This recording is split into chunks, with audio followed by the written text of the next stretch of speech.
Acompáñenme a orar, porfa, para pedir la guía del Señor en el sermón de hoy día. Oremos.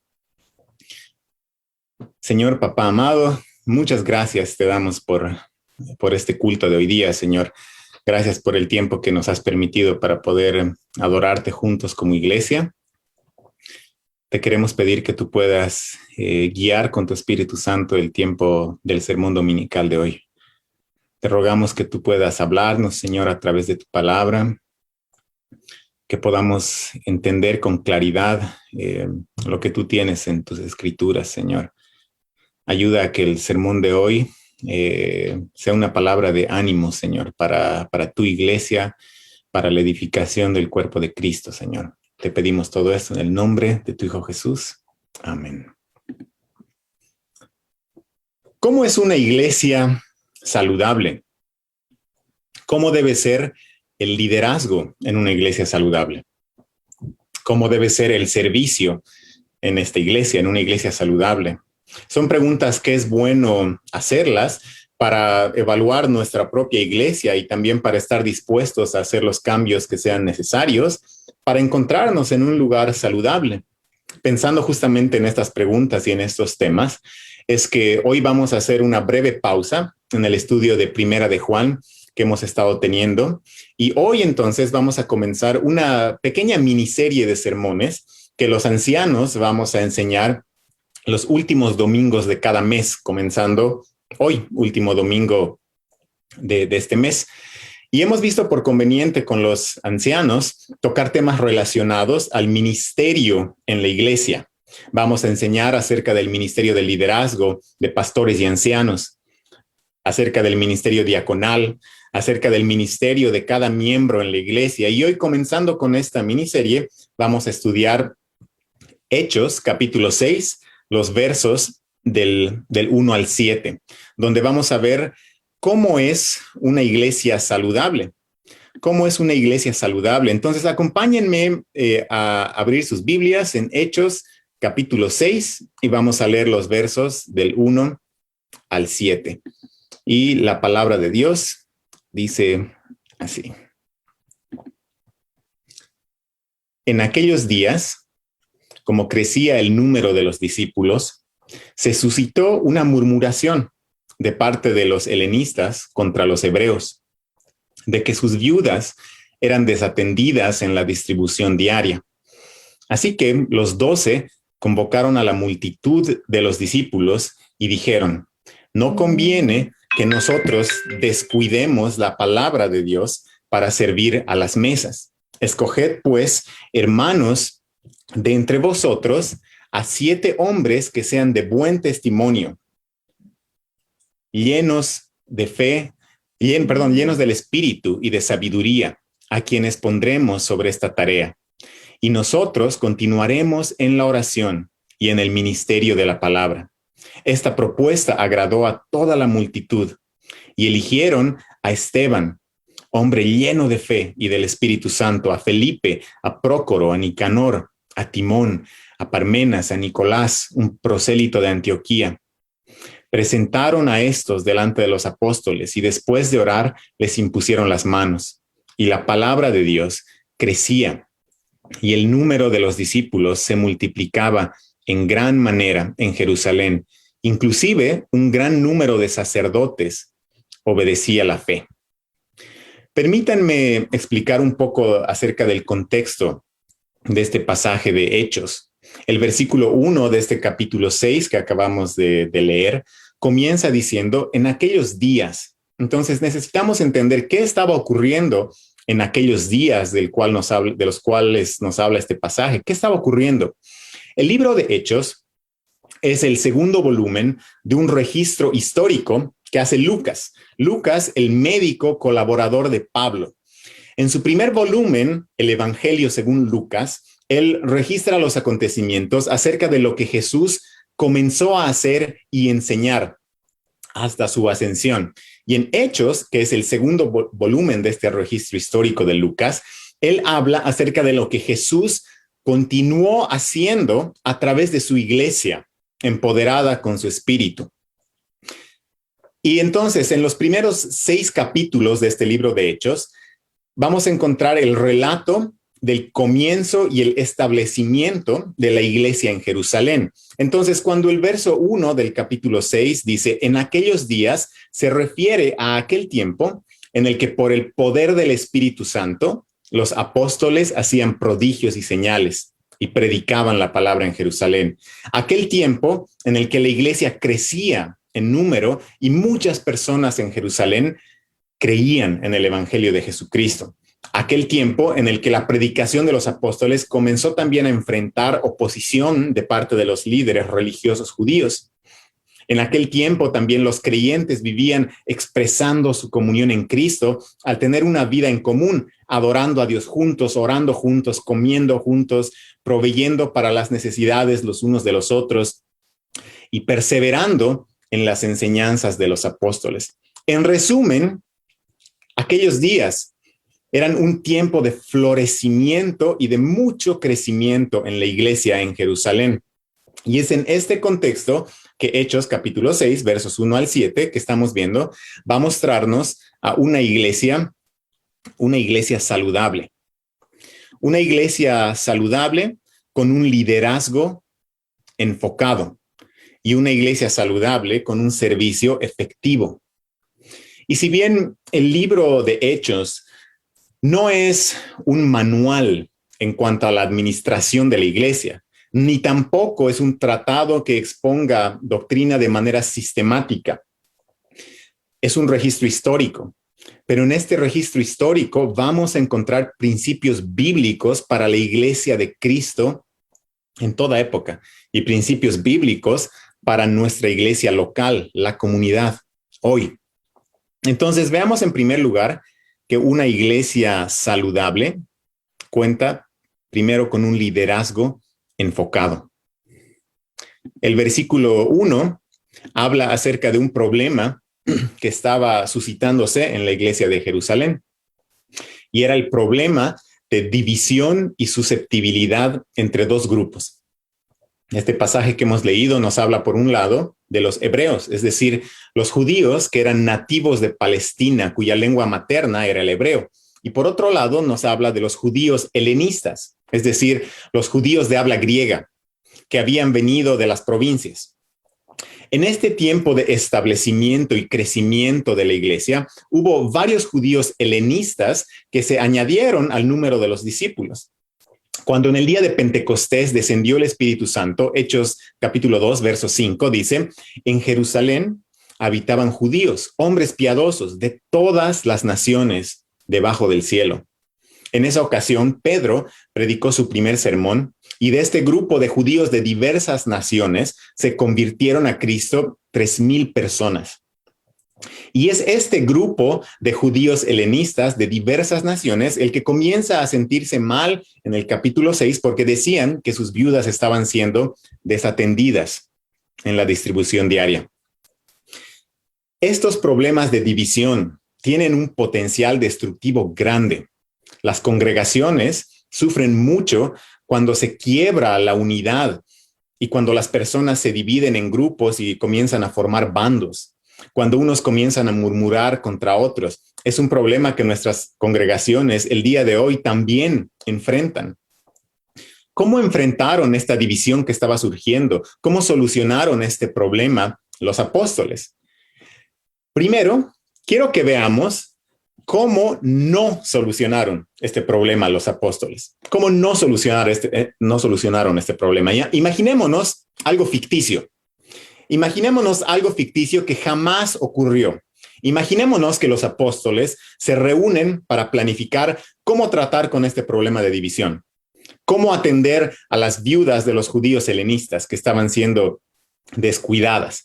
Y en esta reunión ficticia, que nunca ocurrió, Pedro se levanta y dice, bien, somos un equipo de 12 apóstoles, entonces dividámonos la responsabilidad de distribuir los alimentos de una manera equitativa.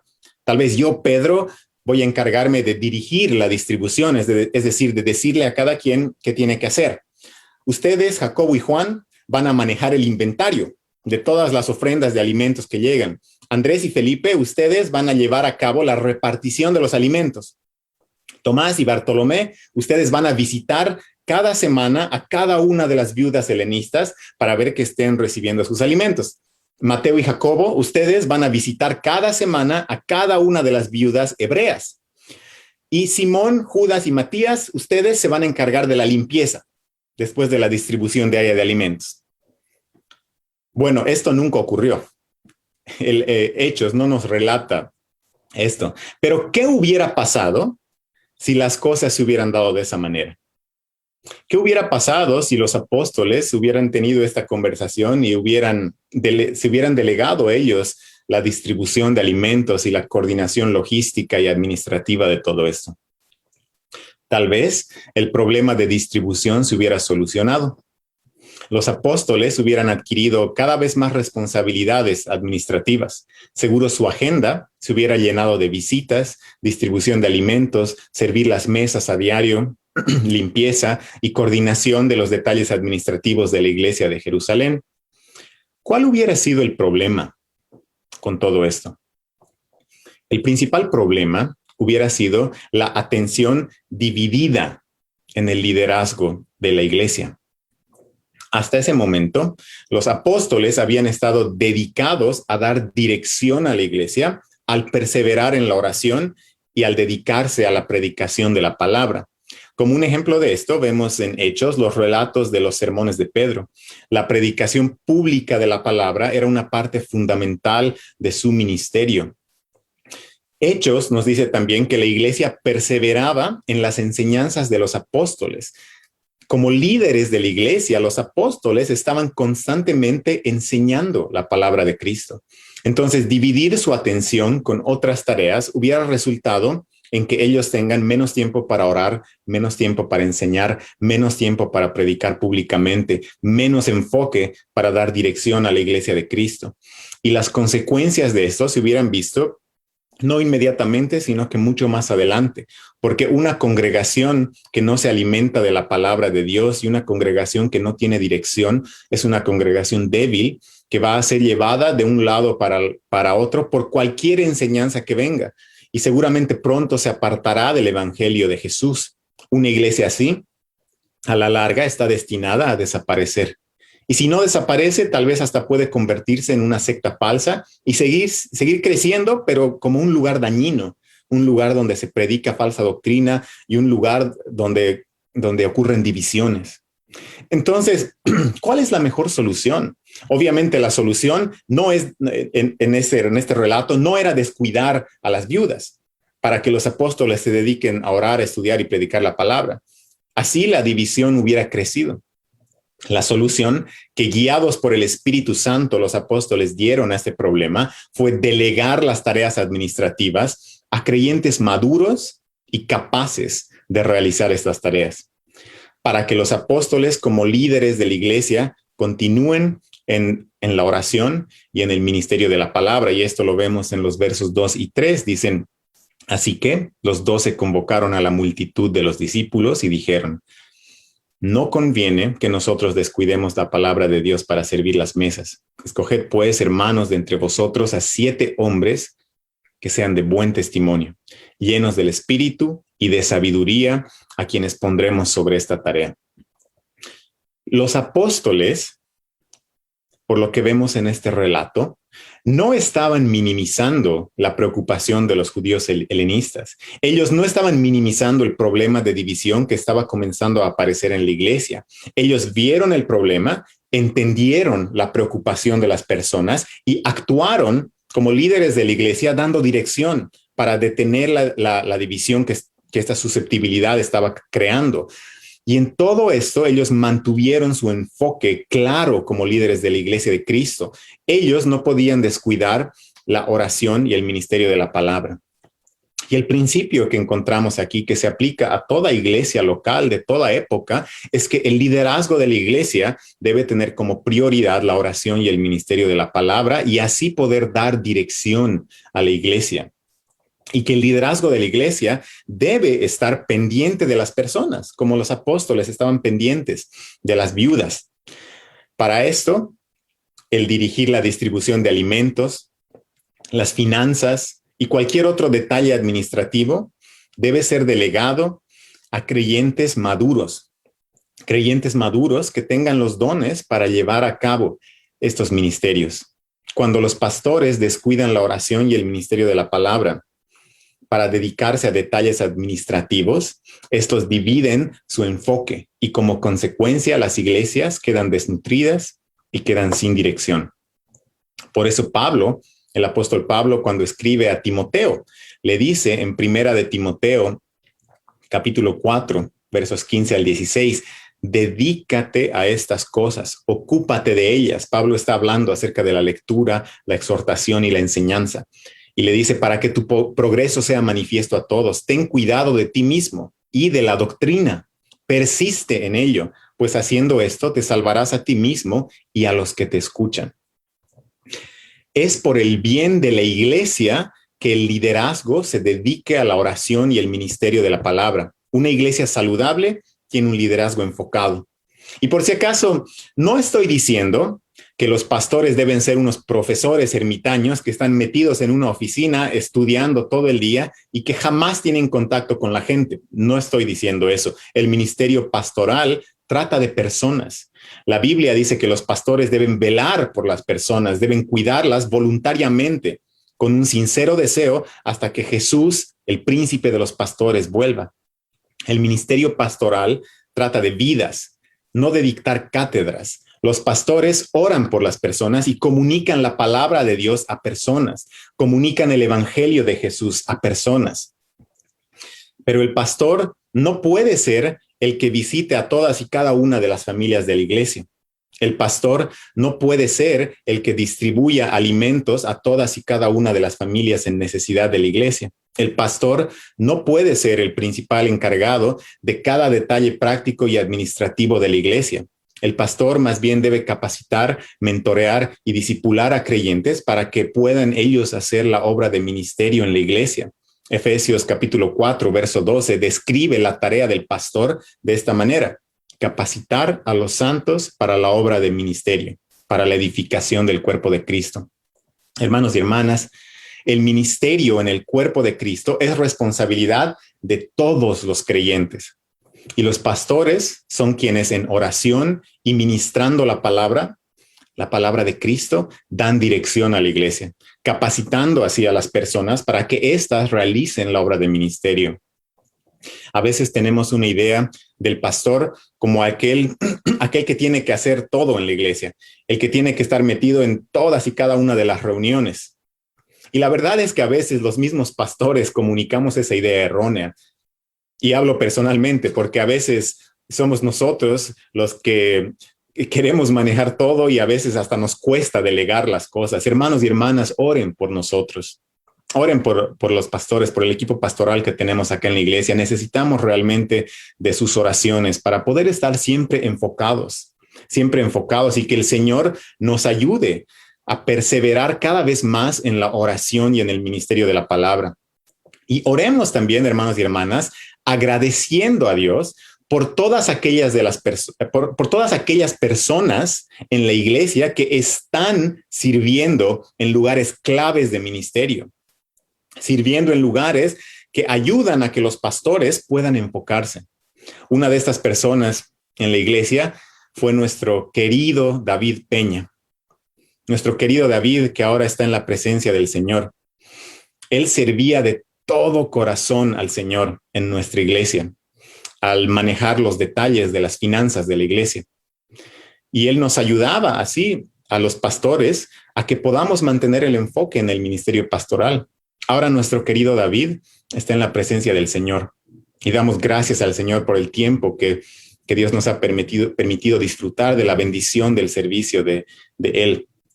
Y gracias al Señor también que el Señor está levantando nuevamente a otras personas maduras que puedan servir de esta manera también, permitiendo así a la iglesia tener un liderazgo enfocado. La iglesia necesita creyentes así, creyentes maduros que sean capaces de servir usando sus dones, para que la iglesia, además de tener un liderazgo enfocado, pueda también tener un servicio efectivo. Acompáñenme nuevamente a ver la segunda parte del verso 2 de Hechos 6 que estamos viendo. La segunda parte del verso 2 Dice así, los apóstoles dicen, no conviene que nosotros descuidemos la palabra de Dios para servir las mesas. Comparemos esto con el verso 4. El verso 4 de Hechos 6 dice, y nosotros continuaremos en la oración y en el ministerio de la palabra. Aunque el verso 2 y el verso 4 usan palabras diferentes en español, es decir, servicio y ministerio, ambas comunican la misma idea, y es la idea de atender, cuidar, es decir, la idea de servir. En el griego, la palabra para servicio y ministerio es diaconía.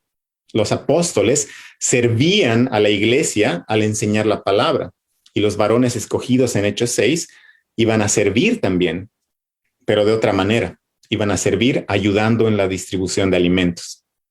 En la iglesia hay diferentes maneras de servir. Todos somos un cuerpo donde cada miembro tiene diferentes dones dados por el Espíritu Santo para edificar la iglesia de Cristo. Y en una iglesia saludable, los diferentes miembros ejercen sus dones en un servicio efectivo. Si los apóstoles hubieran tomado ellos la responsabilidad de hacerse cargo de la distribución de alimentos, no solo se hubieran estado perjudicando ellos mismos y a la iglesia al perder el enfoque, sino que también hubieran cerrado las puertas de la edificación mutua en el cuerpo de Cristo, evitando que el resto del cuerpo ejerza también sus dones. En este pasaje vemos la convicción que ellos tenían en cuanto al servicio de cada creyente en el cuerpo de Cristo. Vemos esto en la delegación de responsabilidad a creyentes maduros, y también vemos esto en la forma en la que ellos hicieron esto. Los apóstoles juntaron a la congregación y le pidieron a la congregación misma que ellos escojan a las personas para servir en la distribución diaria de alimentos. El verso 3 dice, escoged pues, hermanos, de entre vosotros a 7 hombres que sean de buen testimonio, llenos del Espíritu y de sabiduría, a quienes pondremos sobre esta tarea. Los apóstoles pusieron los lineamientos claros, que sean de buen testimonio, llenos del Espíritu y de sabiduría. Esto apunta a un carácter íntegro y a los dones del Espíritu para realizar esta tarea. En otras palabras, personas que capacitadas por el Espíritu Santo profesen a Cristo y vivan el Evangelio de Cristo y que reflejen a Cristo en su carácter y en su servicio. Y la congregación entonces fue la que escogió a estos varones de acuerdo a los lineamientos que los apóstoles habían dado. Y obviamente no es que los apóstoles acá están diciendo, bueno, congregación, arréglenselas ustedes, arréglenlas como puedan, escojan a quien puedan, ustedes verán. No, los apóstoles velaron por el asunto.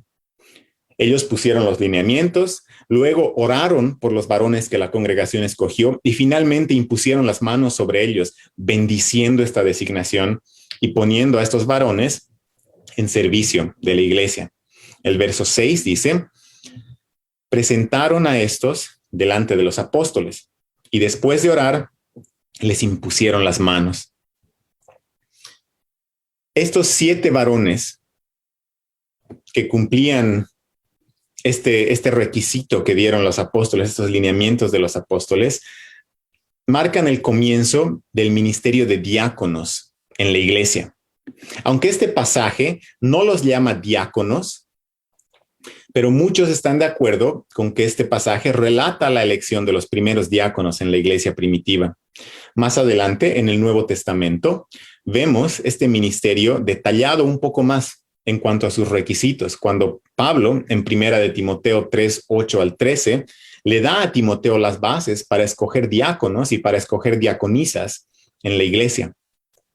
Y básicamente los diáconos y las diaconisas son siervos y siervas, personas en que la iglesia encarga tareas administrativas que liberan al liderazgo para que éste no pierda el enfoque. Y estas tareas administrativas que los diáconos realizan son, por ejemplo, la distribución de alimentos, como se ve aquí en Hechos capítulo 6.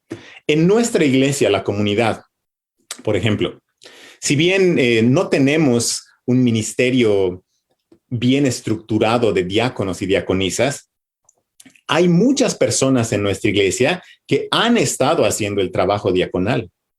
Por ejemplo, todos aquellos que coordinan y realizan la distribución de alimentos a las personas con COVID. Qué importante servicio estos días. Este es un servicio diaconal. Por ejemplo, el llevar oxígeno, el llevar medicinas a los enfermos de COVID de la iglesia. Este también es un servicio diaconal. Otro ejemplo, antes de la pandemia, las personas que acomodaban las mesas para los almuerzos familiares y nuestras queridas hermanas que siempre estaban sirviendo estos almuerzos, que estaban velando para que alcance la comida para todos y que estaban después lavando los platos después de cada almuerzo. Este es un servicio diaconal. Nuestra iglesia ha sido bendecida en gran manera con personas con un corazón diaconal. Un corazón de visitar a las personas en necesidad, de servir para atender las necesidades prácticas de otros, un corazón de ir y distribuir víveres y alimentos. Y aunque sí en el pasado, en algún momento en nuestra iglesia, hubo un ministerio estructurado de diáconos y diaconisas, ahora por diversas razones ya no tenemos esa estructura, pero tenemos a las personas que realizan esa labor. Y está en el corazón de los pastores el poder nuevamente estructurar un ministerio de diáconos y diaconisas en nuestra iglesia. Por favor, apóyennos en oración por esto. Mientras los pastores estructuramos nuevamente el ministerio diaconal y agradezcamos también al Señor por las personas con un corazón diaconal que están y han estado sirviendo a la iglesia durante todo este tiempo. Cuando el cuerpo de Cristo ejerce sus dones de esa manera, la iglesia se fortalece. Una iglesia saludable cuenta con un servicio efectivo. Ahora, permítanme comentar acerca de un detalle interesante de las personas que la congregación de Hechos escogió para servir en la distribución diaria. Esteban, Felipe, Prócoro, Nicanor, Timón, Parmenas y Nicolás. Todos estos nombres tienen algo en común. Son nombres griegos. No son nombres hebreos. Y de Nicolás se dice incluso que él era un prosélito de Antioquía. Un prosélito es un extranjero que se convirtió al judaísmo. Es decir, parece que todos estos hombres, estos 7 varones, eran judíos helenistas. Justamente judíos que eran parte del grupo de personas que decía que sus viudas estaban siendo descuidadas.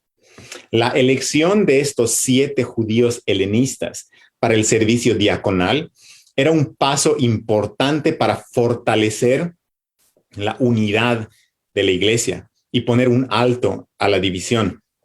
Un comentarista bíblico dice lo siguiente. Permítanme leerles esta cita. No debemos olvidar la ocasión por la que los apóstoles nombraron a estos 7 varones para servir como diáconos. División estaba emergiendo dentro de la iglesia, porque las viudas helenistas sentían que no estaban siendo atendidas. Para asegurarse que la desunión no se extienda a lo largo de la congregación, los apóstoles nombraron diáconos para ayudar a la iglesia a permanecer unida. Su servicio y cuidado por las necesidades de otros mantuvo la integridad de la iglesia. Los diáconos son una bendición de Dios para combatir la desunión en la iglesia de Cristo. En una iglesia sin diáconos, sin diaconisas, donde el pastor es el que hace todo, puede que haya personas que se sientan descuidadas.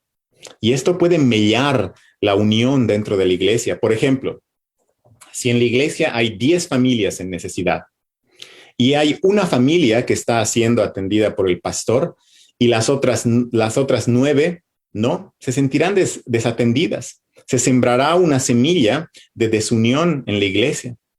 Los diáconos, al servir en estos detalles administrativos y prácticos, al cuidar de detalles como por ejemplo la visitación, la distribución de alimentos, trabajan en pos de la unidad de la iglesia.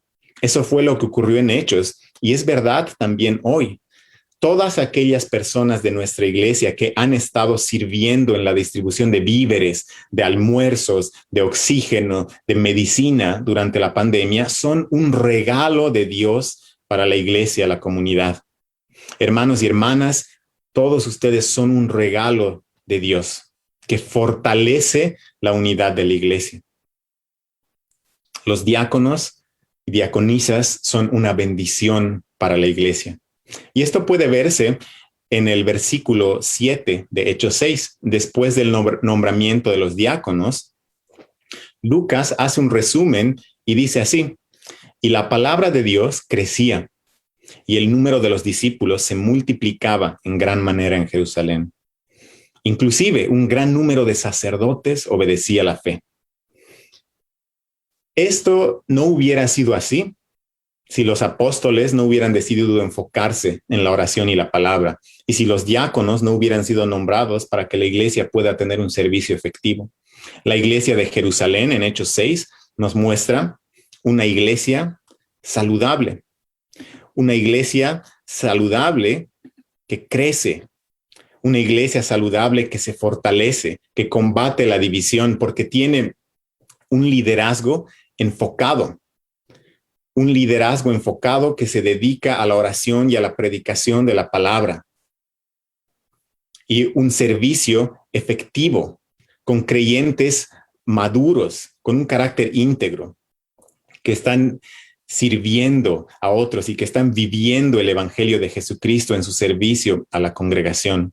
Hermanos y hermanas, oremos agradeciendo a Dios por nuestra iglesia, la comunidad, y pidámosle a Él que Él nos permita ser una iglesia saludable, que Dios nos dé sabiduría a los pastores para poder priorizar la oración y el ministerio de la palabra, y que Dios nos permita también como iglesia tener un servicio efectivo, y que Él siga proveyendo creyentes maduros con un carácter íntegro, llenos del Espíritu, que puedan realizar la labor diaconal en la iglesia, para que así crezcamos todos en todos los aspectos hacia la cabeza de la iglesia, que es Cristo. Acompáñenme a orar para terminar este tiempo del sermón. Padre Celestial, Papá amado, gracias te damos por tu palabra. Gracias porque tiene desafíos y tiene también ánimo. Te rogamos por nuestra iglesia, la comunidad. Te damos gracias por tu iglesia, por cómo tú nos has permitido funcionar como iglesia hasta ahora, incluso en medio de una pandemia. Tú nos sigues proveyendo de todo lo necesario, Señor, para seguir expresando nuestra comunión en Cristo y para seguir predicando el Evangelio. Te rogamos, Señor, que tú bendigas a nuestra iglesia con un liderazgo enfocado, Señor. Te rogamos por el equipo pastoral que tú puedas darnos un enfoque claro, que nos des unanimidad, Señor, que nos ayudes a perseverar y continuar en la oración y el ministerio de la palabra para poder así dar dirección a la iglesia, Señor. Y te rogamos también por un servicio efectivo en nuestra iglesia, donde los creyentes estén ejerciendo sus dones y donde creyentes maduros con un carácter íntegro estén sirviendo en un ministerio diaconal, Señor. Y te damos gracias por la bendición que son nuestros hermanos y hermanas que sirven de todo corazón en la iglesia para la edificación y el fortalecimiento del cuerpo de Cristo. Te damos gracias, Señor, por nuestra iglesia y te pedimos que tú sigas bendiciéndola para tu gloria, Señor. Te pedimos esto en el nombre de tu Hijo Jesús. Amén.